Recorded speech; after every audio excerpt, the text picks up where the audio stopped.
Imagine my surprise when I received 2 letters on July 10th, 1920.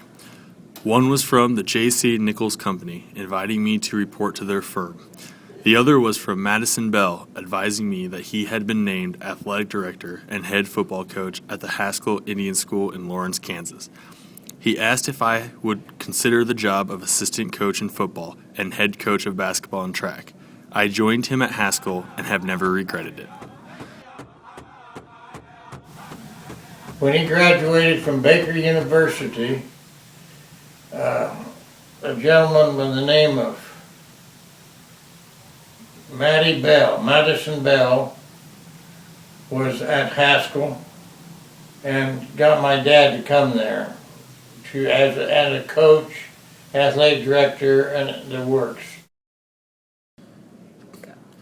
Following a very successful football season in 1923, at which time Dick Hanley was our football coach and our great Arapahoe fullback made All-American team, Mr. Perez told me, "Mac, the Indians like you, and we need a new football field. Why don't you go down to Oklahoma and raise some money?" Our original goal was to raise $50,000. The Haskell Stadium was dedicated in 1926 with a 4-day celebration attended by more than 6,000 Indians from all parts of the United States.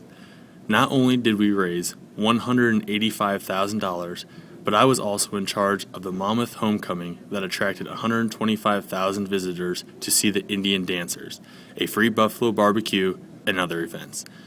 We built our stadium during the era when many of our larger universities were doing likewise, but I was proud to be able to make this statement.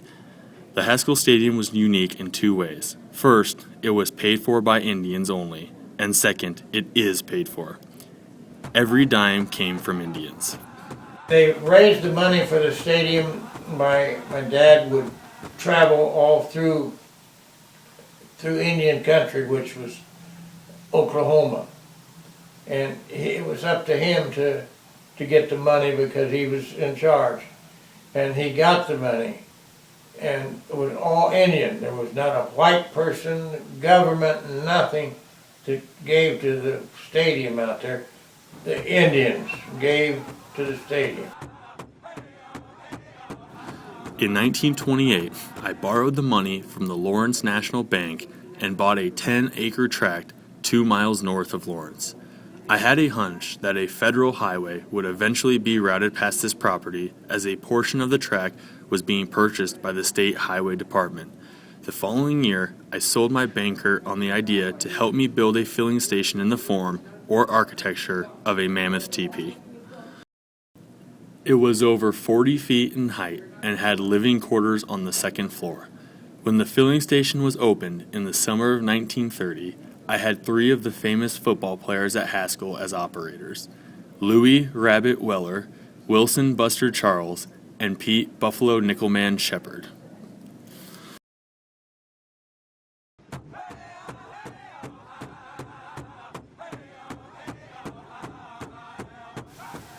He built a big teepee. Then there was a little smaller one with 4 little teepees connected in a square with a teepee on each corner, and that was the restaurant. The restaurant was about 30 yards from the big teepee. The big teepee sold gasoline, had an apartment upstairs that would surprise people. It was good. It had a nice kitchen and everything, and it's there to this day. So the restaurant was a barbecue, and outside of the little ways from the doorway to the barbecue, they had a beer garden. It was an outdoor thing. It really went over in the summertime. Also, it's very little known, there were 3 little teepees built in a row that were cabin camps. In those days, they didn't have motels; they had cabin camps. So he was going to build a semicircle of Indian little teepees to rent as cabins, but he only got 3 of them done, and Along came the flood of 1935, 36, and ruined all of that. So the cabin camp was demolished. The teepee then ended up to be a filling station, which it was then, and then a barbecue place. Now they had it was a huge, great barbecue place. They went through, believe it or not, hundreds and hundreds of pounds of barbecued ribs out there. And see, they didn't have air conditioning in downtown here or any place, but it was cool in North Lawrence. The river, we were in the river bottoms over there, and it was, people went over there to eat.